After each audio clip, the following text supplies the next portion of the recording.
Ikling sinulid na nagbibigti sa atin. Pero sasabihin ko lang sa inyo po, hindi kami susuko, hindi kami luluhod sa inyo. Ilalaban namin kung ano ang kailangang ilaban para sa bayan natin. Tama. Kati Binang. Miskate. Miskate. Miskate, dito ka na. Si Miskate. Ayan, dito. Miskate Binang. Magandang hapon! Magandang hapon, ma'am. Hello everybody, nandito po kami. Sa panawagan natin na magkaroon tayo ng pantay na pamamahayag. At saka hindi mo kami mga fake news, thank you naman po yung aming mga posts. At may mukha po kami, nagsasalikaw kami, hindi mo kami trolls.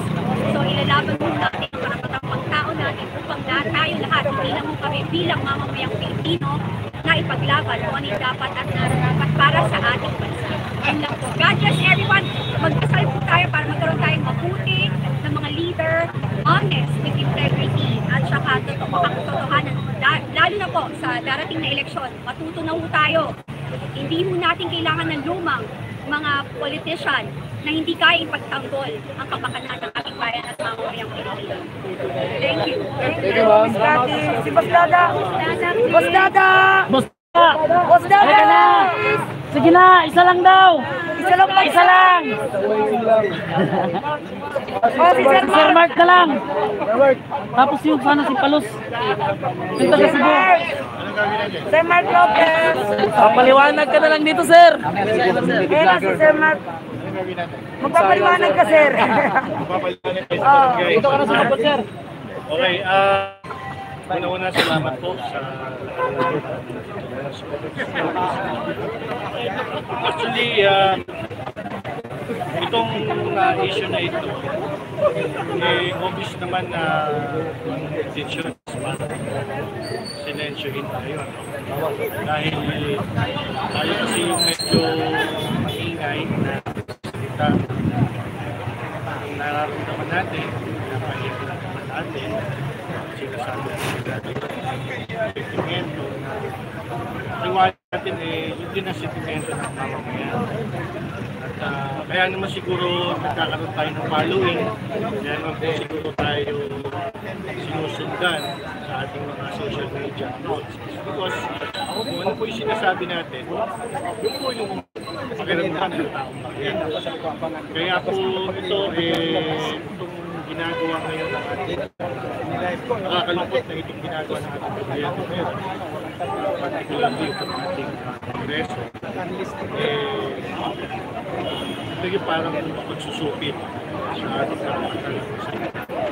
Kaya hindi po tayo tatahimik dyan at pasa po kayo na tayo dahil pinaglalaban po natin dito may karapatan natin na Pilipino na karapatan po natin kasi na talagang gisingin natin ang ating gobyerno, palagpagin natin ang ating gobyerno.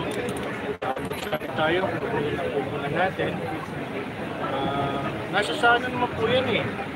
Yung mga sinasabi naman natin, mga pinapahingin natin, madali lang naman po yan sa taong bayan. Hindi ko kayo sa mga congressman yan. Hindi kung hindi kayo tinatamaan, bakit kayo apektado? Kung hindi kayo talagang may ginagawa muli o ano, bakit kayo nagre-react? Bakit parang gusto nyo kaming patahimikin? Sinasabi lang natin ito. Nakikita namin. Sabihin nyo, fake news kami, hindi mo kami gumagawa ng news kayo. At kung ano lang hindi kita news kayo, hindi lang yung sinusunod namin. Ginagawa namin ng ano. Yan ang emphasize ko, opinion yan.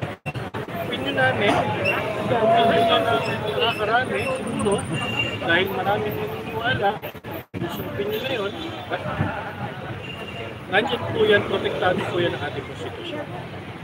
So, again po, maraming salamat sa inyo lahat na nandito sa suporta and laban lang po tayo. Kasama nyo kami. Thank you, thank you. Kasama nyo sa...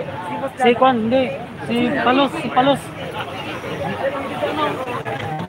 Si Sir Eddie. Si Eddie Bey, yung taga Cebu.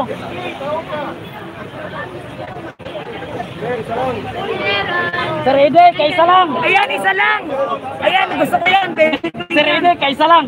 Kaisa. Isang bagsak, bro. Kaisa